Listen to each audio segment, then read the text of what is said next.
Shalom dan puji Tuhan saudara atas kebaikan Tuhan kepada setiap kita, sehingga pagi ini seperti biasa kita boleh bangun dengan tubuh badan yang sehat, pikiran yang cerdas, dan semangat berkobar-kobar untuk mau melayani Tuhan. Untuk memulai renungan kita pagi ini, mari kita tunduk kepala dan kita berdoa. Bapa Syurgawi, terima kasih karena pagi ini Engkau mempertemukan kami semula di dalam ruangan renungan pagi.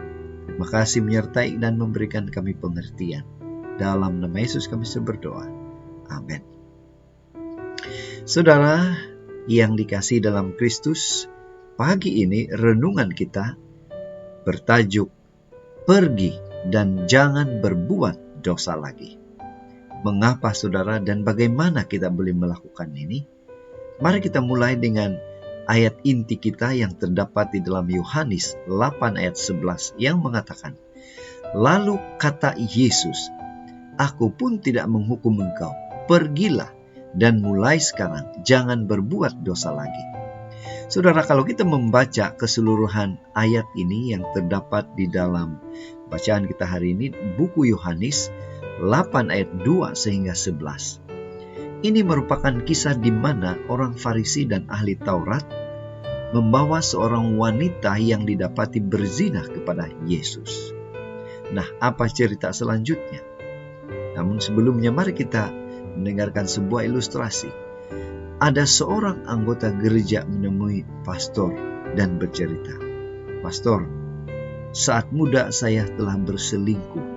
Saya meninggalkan istri dan anak saya. Kemudian anak saya meninggal dunia karena sakit. Dan istri saya menyusul kemudian karena dia sangat berduka dengan situasi itu. Saya tidak sempat memohon maaf kepada mereka. Apakah Tuhan masih mengampuni saya, pastor?"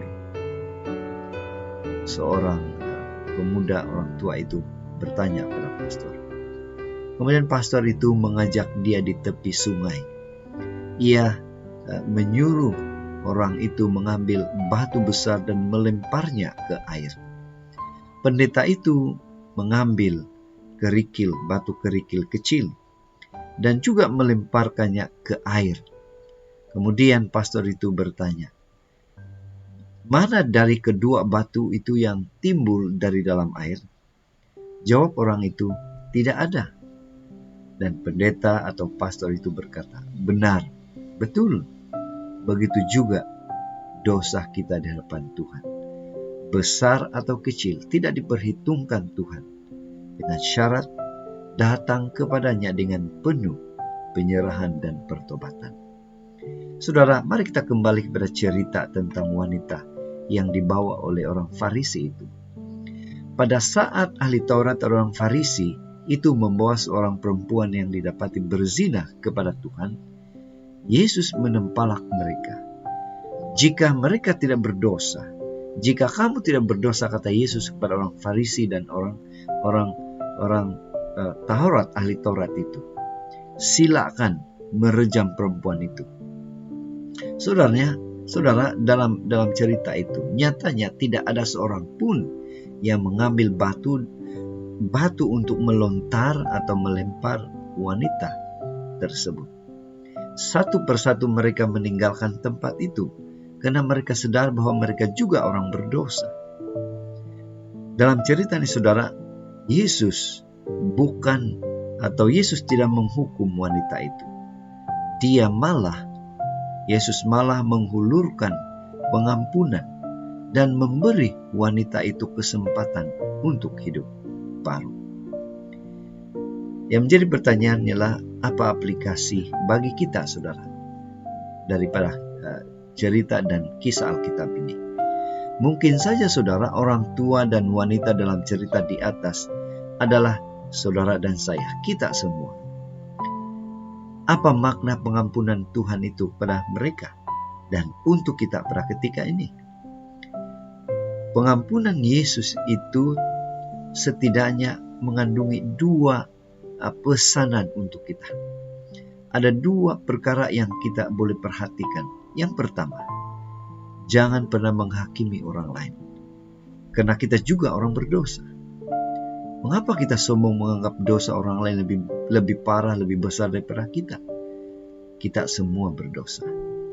Hal yang kedua yang kita boleh perhatikan, yang kita boleh pelajari adalah Tuhan tidak pernah membeza-bezakan antara dosa besar dan dosa kecil. Apa yang paling penting ialah bukan besarnya dosa kita, namun apakah kita bersedia datang kepada Tuhan memohon ampun kepadanya. Itulah yang paling penting. Jadi saudara, pada pagi ini mari kita ingatkan diri kita bahwa jika Tuhan saja menyediakan pengampunan, mengapa kita manusia berdosa pula berani melontarkan penghakiman? Jadi saudara, inilah doa dan harapan kita. Mari kita bersyukur dan berterima kasih kepada Tuhan.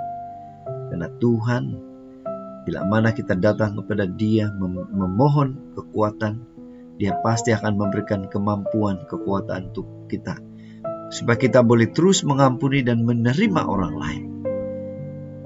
Mari saudara, mari kita tetap setia, tetap semangat, tetap positif untuk mengampuni, menerima siapapun yang datang kepada kita. Tuhan memberkati. Mari kita berdoa.